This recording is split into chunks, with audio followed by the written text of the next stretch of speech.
and on the radio in Louisiana on 580 AM KJMJ in Alexandria, 1360 AM KNIR in New Iberia, 89.7 FM KBIO Natchitoches, 91.1 FM KOJO in Lake Charles, in Mississippi on 88.1 FM WOLM in D'Iberville, in Ohio on 1600 AM WULM in Springfield, and on 88.7 FM WHJM in Anna, in Pennsylvania on 88.1 FM WHHN in Hollidaysburg, in Texas on 1250 AM KDEI in Port Arthur, and in Wisconsin at 91.3 WRMW in Peshtigo.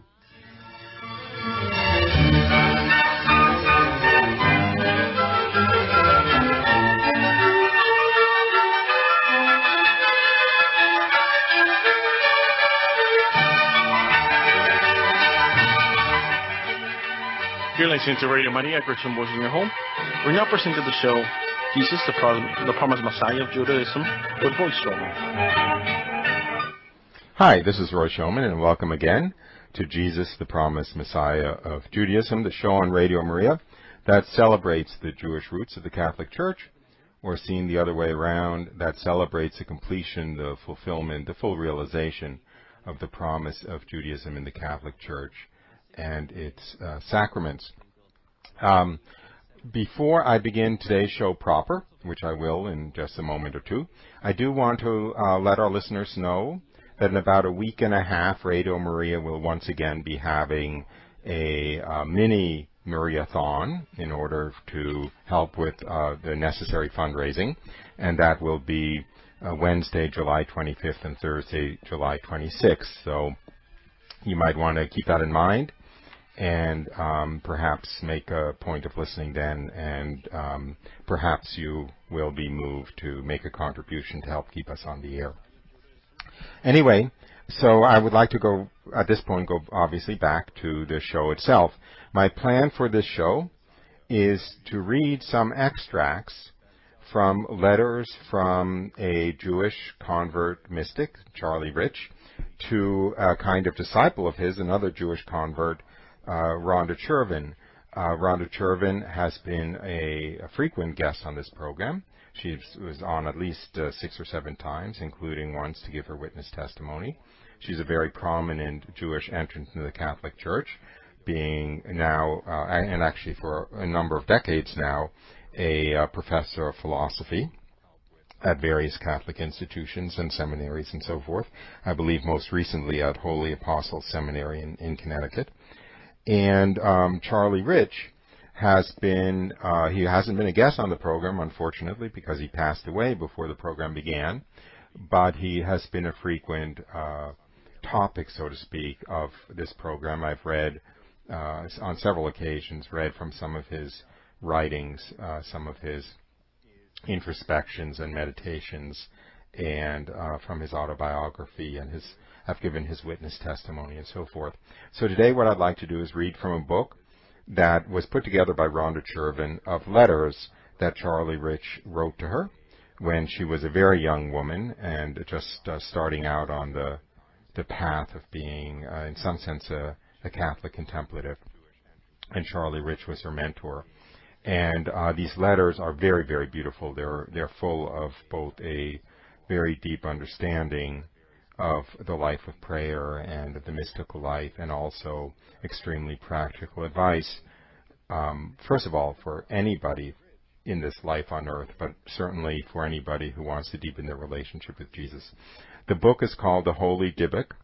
The Holy Dybbuk, Dybbuk is spelled D-Y-B-B-U-K, and in Jewish mythology, so to speak, a Dybbuk is actually, it's a kind of, I hate to use the word demon, but it's a possessing spirit, and they're usually bad or fallen spirits of one sort or another in Judaism. And Ronda Chervin, by calling this a Holy Dybbuk, is trying to introduce the idea of a benevolent spirit, in some, I don't want to say possessing one, but in some sense entering into one and inspiring one. And she feels in that way to have been inspired by Charlie Rich, hence the title. So I'm just going to begin with reading passages from letters.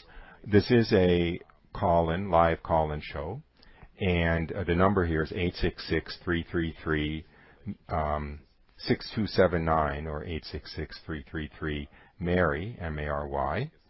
And if you wish to call in with a comment or a question at any point in the show, you're more than welcome to do so, and I will gladly interrupt my reading or my talking to take your call. So anyway, with that, let me begin. I'll just read the letters. As I said, they're addressed to Ronda Chervin as a very young woman. You shot like a meteor into my life, and for a person who has received the grace to become a Catholic, there can be only one explanation for such a thing. God wants you to become a saint, for that is your real vocation, as it is the vocation of everyone who has received the gift of true faith.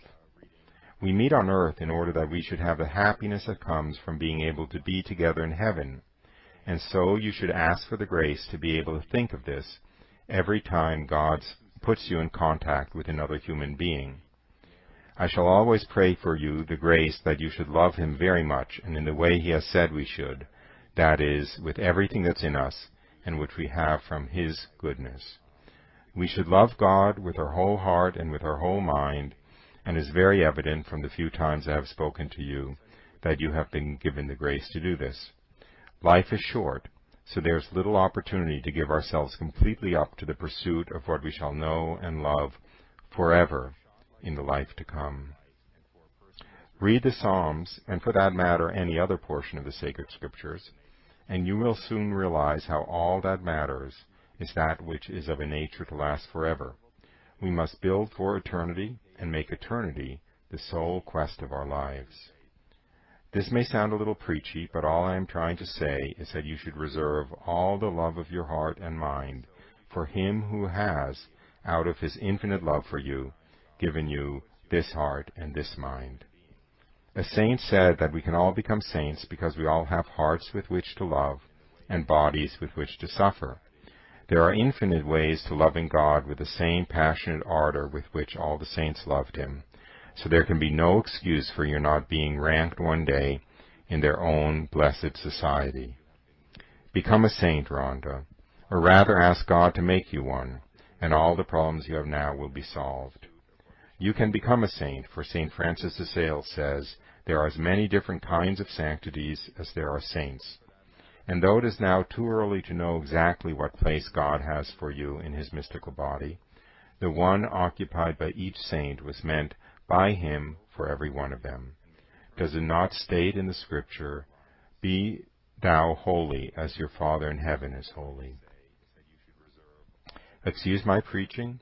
I am merely trying to say you should love the divine good, beauty, and truth that God is, to the fullest of your ability, for that is what it means to be a saint.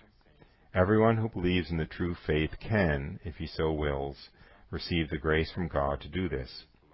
God would not ask us to do and be what is beyond our power to achieve, and so when He asks us all to become saints, He realizes that we are able to carry out this divine injunction. We, of course, don't have to love God with the same ardor and intensity with which the saints loved Him in order to save our souls, but if we don't, we miss so much joy in this life, for it's right here and now that the saints receive a taste of the infinite bliss they shall have forever after they leave this life. Become a saint, and you will perceive what is unexperienced by those who do not do all they are able to cooperate completely with the grace of God. And then the letter ends. I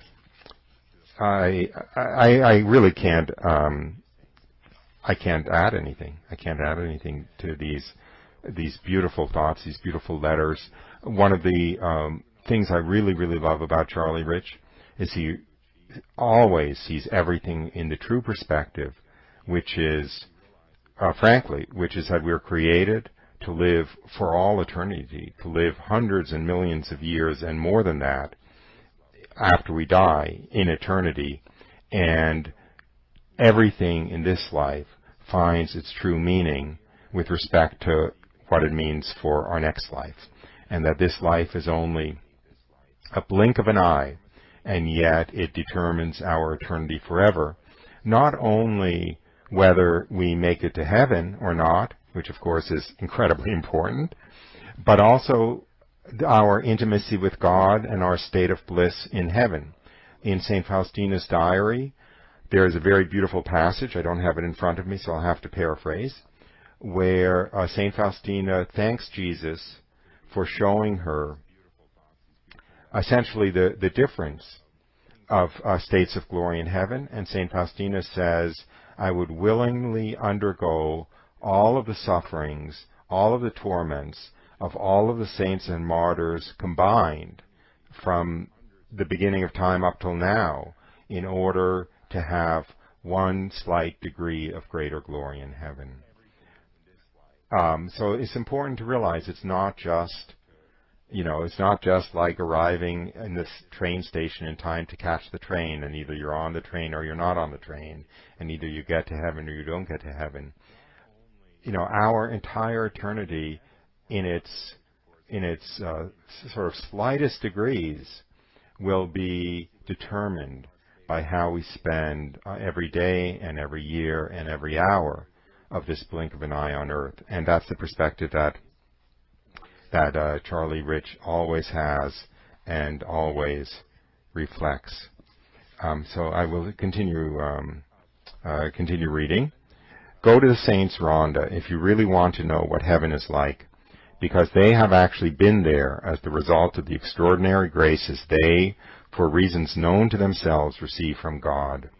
The saints come closer to God than any other group of people because they actually have touched the hem of his the hem of his garment. Nobody would ever have any difficulty with matters of faith if he only would let himself be influenced by the lives of the saints and permit their spirit and their approach to divine things to impregnate his soul. The first thing I myself did as soon as I was baptized was to soak myself in the lives of the saints and let their views dominate my life.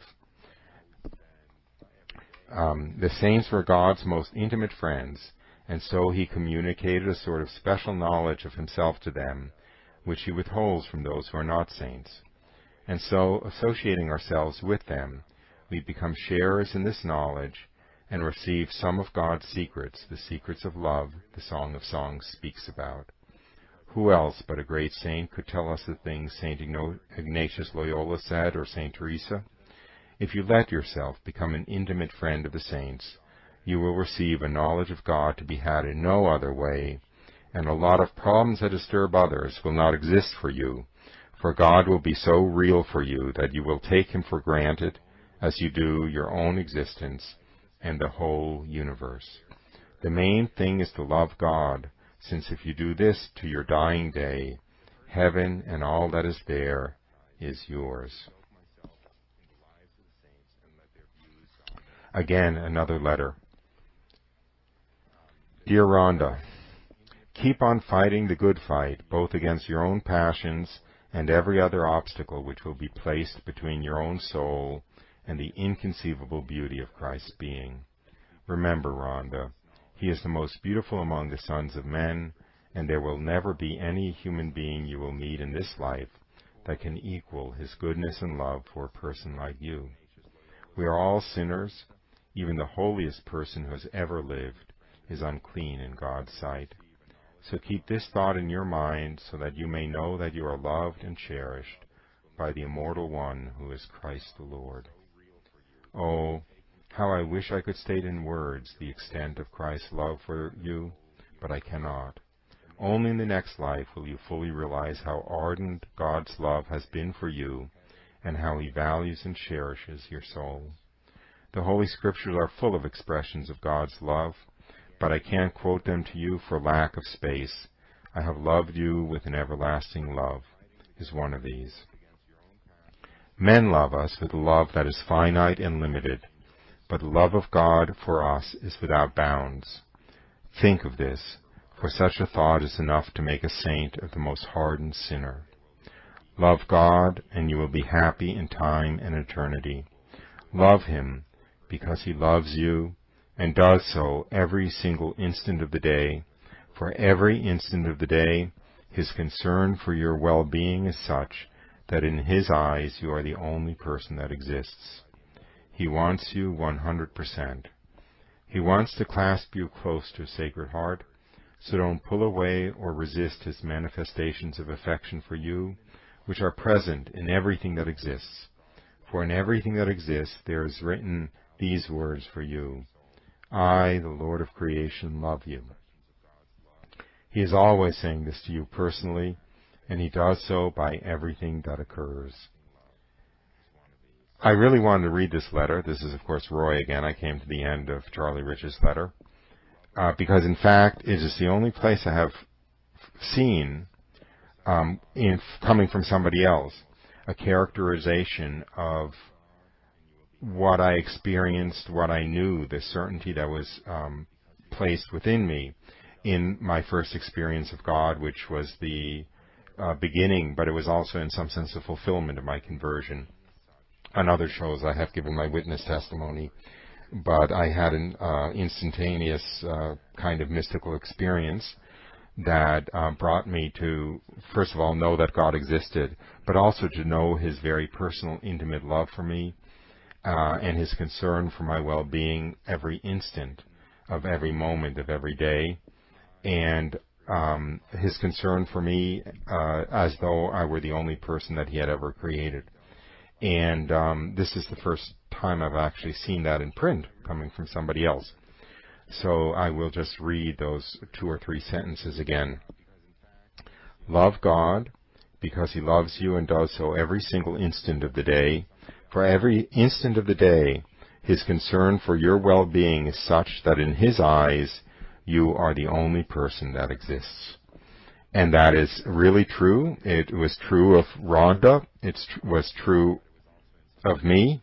And it's true of you, that every instant of every day, God's attention is focused on you, as though you were the only creature He ever created, as though you were the only person that existed in the world. And if we could only live in that knowledge and awareness, how different everything would be, how different our love for God would be, how different our anxiety would be, or rather, how impossible being anxious would be, how different how we would feel about ourselves would be, and frankly, how different how we chose to spend our time would be. There is a practice, it's called the Practice of the Presence of God. It's a very famous book, kind of spiritual book. I think the author is Brother Lawrence, but I'm flying by the seat of my pants. The Practice of the Presence of God, which points out that if we simply practice the presence of God, if we simply try to go through every moment of the day, consciously aware that we are in God's presence, that God is watching over us, that God is observing us, and that God is caring about us, that is a real secret to sanctity, so to speak. Anyway, I was very excited to have the opportunity to read this letter. I will continue, but before I do, let me remind our listeners that this is a live call-in show, and it's only a call-in show if people call in. If you wish to call in, the number is 866-333-6279 or 866-333-MARY, M-A-R-Y, and if we get any calls, I will switch to the calls. Back to Charlie Rich and his letters to his disciple Rhonda, so to speak, disciple Rhonda. A saint once said that the sufferings we go through and which are borne by us out of love for God serve as a staircase to paradise. This is a very beautiful and helpful thought, but there is one which is even more beautiful and more helpful, and it comes to us from the mouth of St. Thomas of Villanova. St. Thomas has this to say in reference to the sufferings we go through and the anxiety we have that they should serve us as a means of union with our dearest wishes for what is substantially divine. Quote, "You will find Him not in words but in wounds, not in thoughts but in anguish." Close quote. For so far, No way has yet been found to things divine but the one trodden by the Son of God, and that way is the way of the cross. I will just repeat that about this staircase to paradise. You will find God not in words but in wounds, not in thoughts but in anguish. For so far no way has yet been found to things divine but the one trodden by the Son of God, and that way is the way of the cross. Well, I am praying that all you now go through by way of suffering should serve to bring you closer to the God you love so much, and it certainly will if you want it to. There is one particular passage in the book of Job which has for many years prior to my conversion been a great source of strength to me in the many troubles of my life, and it occurs in the 11th chapter of that book. Speaking of the trials and troubles of this gravely afflicted saint, his friend so far has this to say to him, and to us also, if we so will, quote, "You shall forget your misery, or recall it like waters that have ebbed away." What, close quote, what can be more consoling for you to read in the condition you say in your letter you are now in? I hope and pray that God will give you the grace you will always need to extract the wisdom and beauty and strength the Holy Scriptures contain in them, for if you turn to them, they will heal all your ills like medicine does the ills of your body. I will just repeat that line from the book of Job that Charlie is quoting in this letter. You shall forget your misery, or recall it like waters that have ebbed away. It calls to mind a famous quote from St. Teresa of Avila, who said that when we get to heaven, we will realize that the absolute worst life on earth, the life on earth which was filled with the most suffering, will amount to no more than a night in a bad inn. It's true. It's true. It's not, how can I put this? It's not something to say to somebody to console them in their suffering, needless to say, because the suffering has to be empathized with, it has to be respected, and so forth. But it's not a bad thing to remind ourselves of when we're suffering that in the context of eternity, what looks very, very big to us in the moment will disappear into insignificance. And in fact, our challenge, so to speak, should be to, you know how alchemists were always trying to transmute lead into gold. Our challenge should be to always try to transmute the suffering we're going through into frankly, the gold of holiness, the gold of drawing closer to God, of drawing closer to Christ. Again, as Charlie quoted St. Thomas of Villanova, you will find Christ not in words but in wounds, not in thoughts but in anguish. So our prayer should be, and my prayer for myself, my prayer for you is that all of our sufferings, that all of our anguish and of all of our wounds should serve to lead us to find Christ. Back to Charlie Rich. Frankly, I feel like all I can do when I comment on what he says is water down, because what he says is already so complete and so beautiful and so perfectly on target. In the same vein, here's another letter of his to Rhonda. It is easy to cope with the problems of life if we get the grace to realize this world is not our real home, but only a sort of makeshift. St. Teresa of Avila has a very good expression in this respect, and she calls it a sort of stage play. Many years before my conversion, I got the grace to realize this world is not my true home, and it was this realization that helped me overcome the problems I had. I think if you will start building another world than this in your soul, you can always take refuge in it from the troubles that will come up.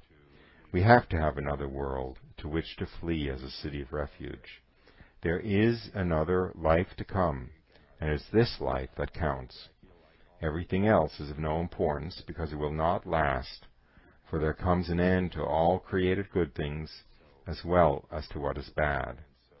Get this truth firmly fixed in your soul, and you will see how quickly it will serve to act in it as a balm from heaven. We take this life too seriously, and that's where all the troubles lie. God did not intend we should think too much about passing goods, and it is our fault if by taking them too seriously we become overly concerned about them. This life is nothing, for compared to the one to come, it doesn't even deserve the name of being. You have a lot of problems because you are still young, but many of them will disappear with your growing years. I would like to help you climb the steep road of holiness, because I know it is only thus you will find any kind of happiness in this life and the peace you are looking for, the shalom. And I would do anything in the world to help you attain it. You must make sanctity the main aim of your life and everything else subordinate to it, for this alone will succeed in solving all your problems. So ends that letter. Amen. I will add something. First of all, let me repeat a sentence that reminded me of what I want to add at this point. St. Teresa of Avila has a very good expression, and she calls this world a sort of stage play. A while ago, in speaking to a friend who was facing problems, all of a sudden I had the following image pop into my mind. I think that most of us remember when we were in grade school or we were in junior high school, we would get in mathematics, we would get word problems, right? And they would say something like, if John can paint the room in 3 hours and Harry can paint the room in 6 hours, how long will it take John and Harry to paint the room together? Or it might have been, if John can mow the lawn in 3 hours and Harry can mow the lawn in 6 hours, how long will it take them working together to mow the lawn? And the point is that it is a word problem, but in fact, whether it's a lawn or a room, and whether it's John and Harry or 2 other people, are not really relevant to the situation. They're not relevant to the problem. They are arbitrary circumstances to produce the necessary calculation, so to speak. And that this world and what happens to us in this world is a little bit like a word problem. We look at it as though it's about the lawn or it's about painting the room or whatever, but it isn't. It's about what happens in us in response to that circumstance. Anyway, I don't know if that made any sense to you. I'm not sure it makes sense to me right now, but it made sense to me at the time. So I wanted to share it. But I better go back to Charlie Rich, because he always makes sense. So reading from another letter, and I will read one more passage, and then it will be time, in fact, for the break. We usually take about halfway through. So that'll probably come in about 3 or 4 minutes. And after the break, I will, of course, return to reading extracts from these letters. But the break is always a very good time to call in if you have any comments or questions. So coming out of the break in a few minutes, I will immediately turn to the call board, so to speak. And if anyone has called in, take your comments before, or questions or whatever, before going back to reading the letters. So that's by way of giving you a little bit of a heads up. If you want to plan on calling in, the number is 866-333-6279 or 866-333-MARY, M-A-R-Y. God is always around, and all you have to do is humbly call upon Him for help in all your troubles, and He will be more than willing to be of assistance to you in whatever trials and difficulties that come up in your spiritual life. If you drop into some church, you will be face to face with Him who is wisdom in essence and nature, and He will answer any question you can put to Him and provide you with all you need to become a saint. Don't worry about the temptation that you have no right to want to become as holy as a human being is able to become in this life. For all the saints who have ever lived had to go through the same temptation. For though the devil won't mind you becoming just another good Catholic, he will rant and rave when he sees you entertaining hopes to become a saint instead. The devil hates everything that's first class, and so he's always ready to put up a big fuss when he sees anyone harboring ideas which all the saints have had, namely, of walking side by side with him who once walked this earth. And if there's one thing he will always hate, it will be the thought of people like yourself becoming a saint as great as anyone the Church has produced. The devil hates greatness in spirituality, and he loves mediocrity in it. That's why he puts so many obstacles in the way of greatness in that field. The devil will do all in his power to suggest that you are guilty of tempting God by your presumption. When he does so, don't pay any attention, and he will soon stop bothering you along that line. He is a very proud spirit, and so he can't stand being humiliated by defeats. Resist the devil, we are told in the Scriptures, and he will depart from you. We have to put up an effort to get rid of the moods that come over us and which are a source of depression to the soul, and if more people fought a little more valiantly along that line, there would be less work for psychiatrists, for the reason they are kept so busy is because people give in too easily, and they don't go out of their way to make greater efforts to overcome their evil inclinations to be depressed. I'm writing all this to encourage you to hope that you will become a great saint someday, for it is in the attainment of high holiness that happiness in this life can be obtained, for the holier you will become, the more joyful your interior being will be, and you will live until the day when you will be compelled to say how true this is.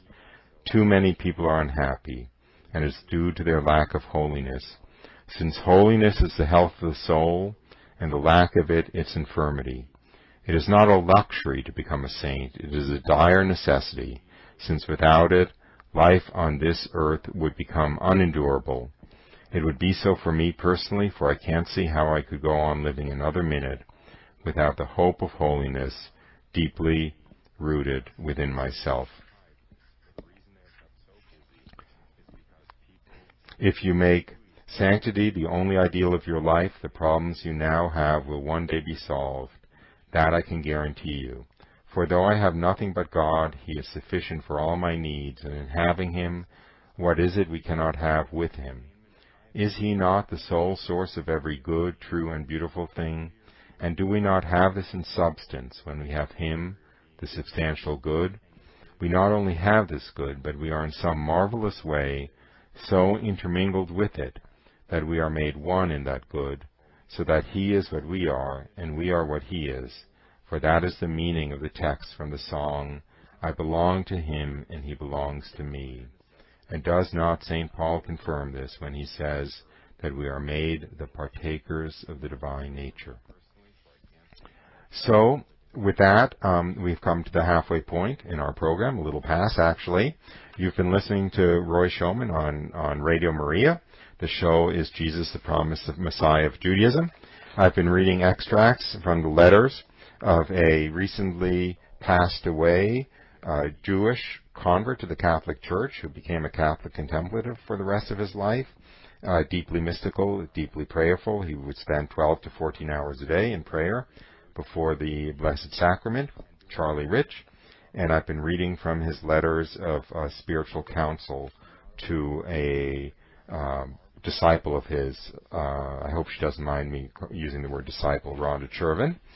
And so with that, let us go to our musical break. And when we come back in a few minutes, the first thing I'll do is see if anyone's called in with any questions or comments. The number is 866-333-6279. And after that, going back to reading extracts from these letters. So I'll be back in a few moments. You're listening to Radio Maria, Christian Voice in Your Home. We're now back with the show, Jesus, the Promised Messiah of Judaism, with Roy Schoeman. Hi, welcome back. I've been reading today from the Letters of Spiritual Direction of Charlie Rich to his disciple Rhonda. But this is a call-in show, and I hear that we have a caller. Are you there, Don? Yes, I'm here. Hi, where are you calling from? From Lake Charles, Louisiana. Okay, great. Thank you for calling. Did you have a question or a comment or? Yeah, it's kind of more like a comment, I guess. like, you know, I have a hernia on both sides, and I had the surgery done in '97, and my God, there's all kind of lawsuits on the ones that had them done from 2006 to 16, and I fall out of that, you know. And it's like God's been telling me, you know, I wanted to go to the emergency room, and it's like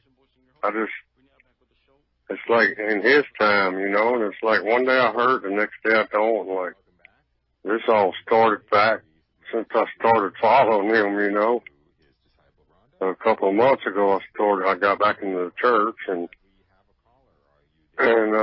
like what you were saying, the closer you get, the more the devil tries to get to you, you know. And I guess what I'm trying to say is that, well, Father Dwayne Stencil, he was in Alexandria, their leader there, and he said, you know, when you're knower, you know, it's like God's telling me to wait, you know.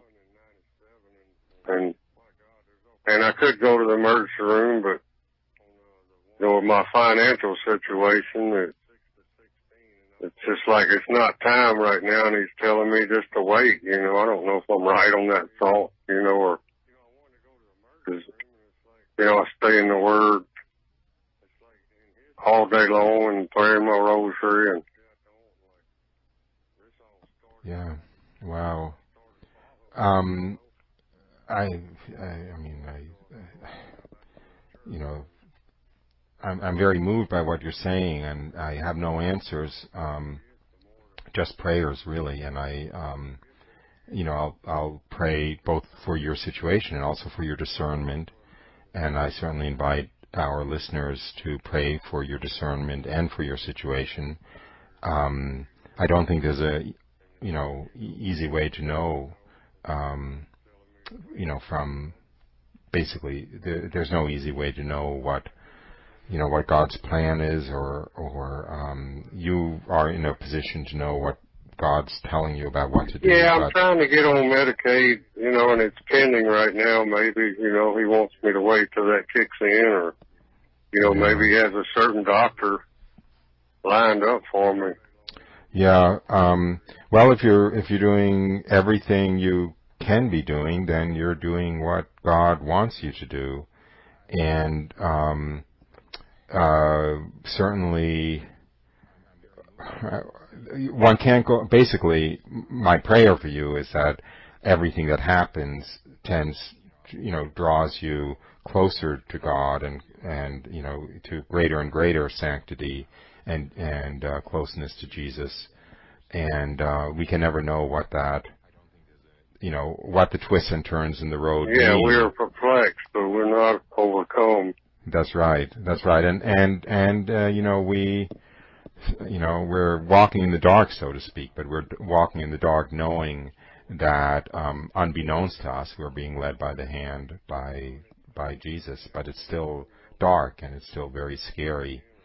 And all I can say is, you know, I'll pray for you, and I hope that other listeners pray for you, and that. Yeah, I'm like 58, you know, and hey, before the surgery, the first time I did the surgery, they told me I didn't have a hernia for 20 years.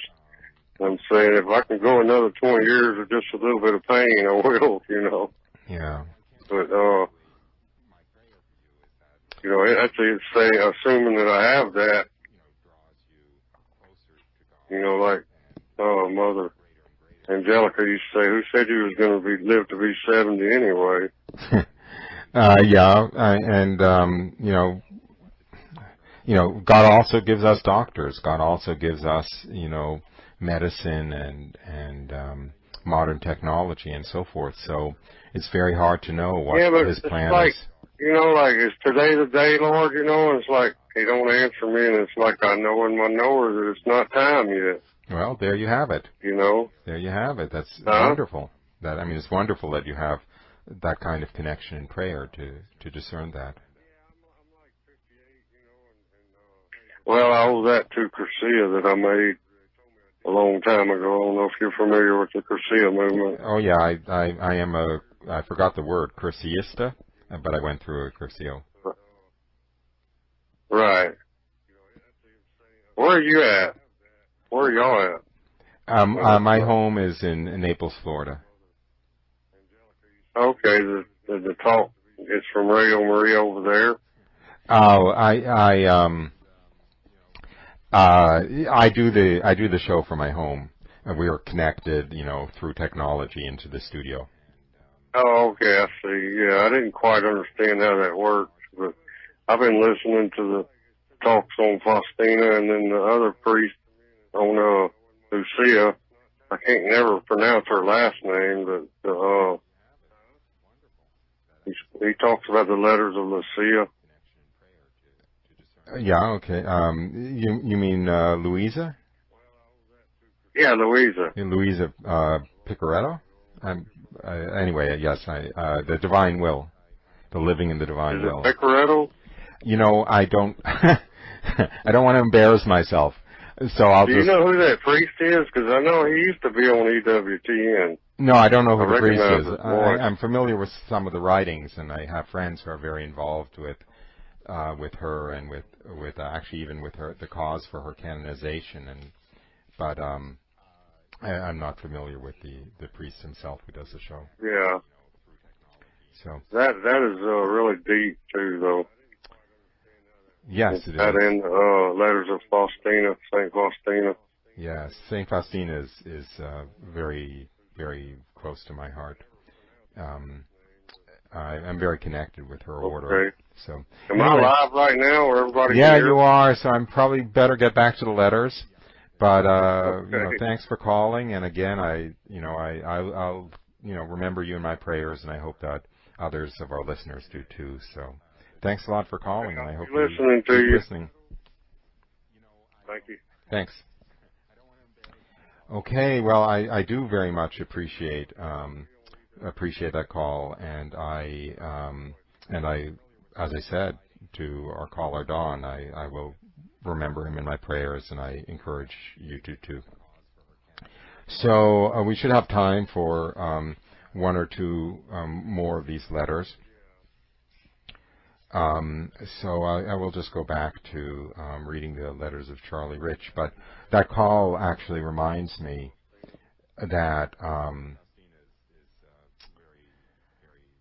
I obviously believe very strongly in the truth of what I'm saying and in the truth of what I'm reading and in the totality of divine providence and in God's love for us and the redemptive value of suffering, and that, as that earlier quote said, we draw closer to God not by words but by wounds and so forth.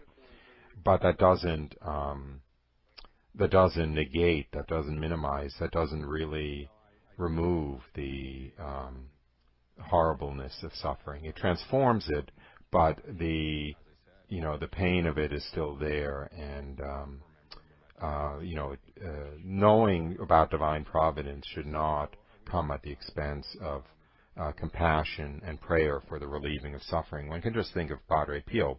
Padre Pio is a great example of that, right? Because he had a saying that he used to say, which is that if men knew the true value of suffering, they would never pray for anything else. And yet, he put tremendous time and energy and resources into building a hospital called the House for the Relief of Suffering. And he sacrificed tremendously to relieve the suffering of others. So it seems paradoxical, but they both coexist.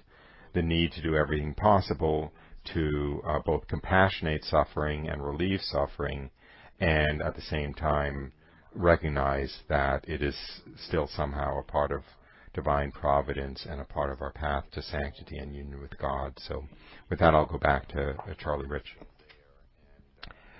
Dear Rhonda, I would like to say something this morning which ought to be of great help in meeting the problems which will come in your future life in the Church and in the effort you will make to attain close union with our Divine Lord, and it consists in your being able to take things as they come, the good as well as the bad, consolations as well as desolations. In the spiritual life, nothing remains the same from one day to the next, and it all is subject to the laws of variation and change, for just as it is sometimes sunny and other times not so in the physical order, so in the same way it is sometimes good weather in the soul and other times bad weather. But the experienced person in the things of God should make it his or her business to make use of whatever happens in order to bring him or her closer to the goal on which he or she has been set by God, so that if we feel low or high, we should nevertheless strive to remain essentially the same as far as the superior portion in ourselves is concerned. As you know so well by now from the spiritual authors you have thus far read, the life of the soul in its relationship with things divine has often been compared with the state of two people who first fall in love with each other and then consummate that love by means of marriage. At first there is the beautiful romance of getting to know each other, then the intimacy, then the wedding day, and after the wedding day comes the prosaic problems of having children, taking care of them, cooking the meals and keeping the house, which entails quite a lot of humdrum and monotony, so much so that after the honeymoon stage, a lot of these couples get bored with each other's companies, and the task of raising a family becomes so wearisome that they separate, and that's the end to that wonderful career which started out with such high promise of happiness to come.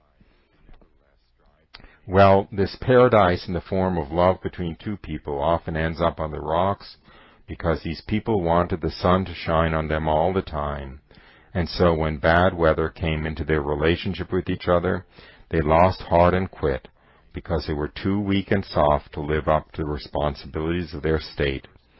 The same is true when God espouses our souls, because when He first does so, He gives us a lot of graces which for our own good He mercifully later on withholds from us. And unless we are trained and exercise ourselves in the school of the cross, we get like a lot of weak and half-hearted people who wanted sugar and candy all the time and not the plain bread the soul has to eat in order to flourish and grow strong. For in the spiritual life, as well as in the life of any worthwhile occupation, there are sacrifices to be borne, and unless we make up our minds that we must take the good with the bad, the pleasant with the unpleasant, the trials as well as the consolations, we will never succeed in persevering in the goal which we have set out to attain. The spiritual life has its crosses, it has its keen disappointments, its trials and bitterness of every conceivable variety, and unless we prepare ourselves ahead of time in order to bear them well, we will not succeed in doing so when they will inevitably come to us. There will be days on which you will get depressed, even as all the saints have been depressed. But like the saints, you will have to do all that's in your power to fight it off and not give in to it as to some sweet and perverted luxury. Was not Job depressed? Was not Moses so when he asked God to take him out of this world because he could not stand the sight of human depravity? Were not all the prophets of the Old Testament depressed? For otherwise, why did Jeremiah say, "Cursed be the day in which I was born"? But the difference between them and others consists in their refusal to give in to this depression, and in their turning to God in order to get the grace to fight it off. You have been given the grace to be a Catholic, and you have the remedies for whatever ills can come up in your life, and it's your duty to make proper use of them. Of course, the devil will tempt you as he has done all the saints, and make you feel miserable and disgusted with both your own self and everything around you. But that's the test of a strong soul. For weak ones, give in and listen to the suggestions he makes. Like Judas of old, they take his advice and go out and hang themselves. The devil hates you because he hates God, and not being able to inflict any harm on God, he gets his revenge by trying to injure those whom God loves. Not being able to beat up the father of a child because of the superiority of his strength, he beats up the helpless and defenseless child of that father. There will come dry and monotonous days in your spiritual life, for God will try to find out if you love Him or the gifts He gives you. He did the same to all His saints like Job, but what did Job do when everything gave him was allowed to be taken away from him by the power of the devil? Did he obey his unbelieving wife who told him to curse God and die? The answer he gave was, "We accept good things from God. Should we not also accept evil?" This is the answer you have to make to your own soul when things don't turn out the way that you, in your finite mind, think they should. There are 4 seasons in the life of those who give themselves to God, and so we can't expect it to be spring and summer all the time. In heaven alone will we be able to repeat the words in the Song of Songs, "For see, the winter is past, the rains are over and gone." By winter here is meant the many trials and afflictions of this life, which shall never fully cease till we are no longer in this life. For as long as we shall live, it shall be true of us as it was of all the saints, for the saints spent the greater parts of their lives in affliction and darkness. These words are from St. Alphonsus Liguori, and so they cannot be questioned. Many saints were tempted to commit suicide, and this years after they had had the most sublime visions of God any human being is able to experience in this life, because that's the way we have to work out our sanctification in this life. For the more we are loved, the greater will be the trials we will be allowed to have as proof of this love. We are free not to bear them in a Christ-like way, and that's why so many who suffer do not become the saints they could have been had they borne their sufferings in the right way. Suffering is the key of heaven and is the greatest grace a human being can have in this life. For happiness, according to the saints and all the great masters of the spiritual life, does not consist in having sublime visions of God and personal experience of His infinite goodness and beauty. The saints had all this, and yet found it did not make them the happy human beings they were meant by God to be. Happiness consists in bearing the trials and troubles of this life in exactly the same way as our Lord bore them when He was on this earth, and as they were borne by those who went ahead of Him, the patriarchs and prophets of the Old Testament. Happiness consists in doing what Moses and David did when they went through the trials and afflictions of their earthly lot. And if you want to know what this is, read the words spoken by them. Read the Psalms, for in them you will find the sweet singer of Israel telling you how he bore his own troubles and how you should bear yours. In the spiritual life, you have to sometimes eat plain bread without any butter on it, and sometimes cake. The days on which you have to eat plain bread are more numerous than the others, for the bread, in the form of trials, has more nourishment in it than the cake of consolations, so God lets us have the former as well as the latter. Goodbye for a while, and I'll write again sometime. Charlie. So we come to the end of his letter to Rhonda, and we come to the end of today's show. I hope it has been rewarding. I am preaching to myself, not just to you. So I make no claims to have. The saying is, it's easier to talk the talk than to walk the walk, and I make no claims to being able to truly walk the walk of the talk that I've been talking today. But it doesn't make the talk any less true. And therefore, I hope it was useful to you.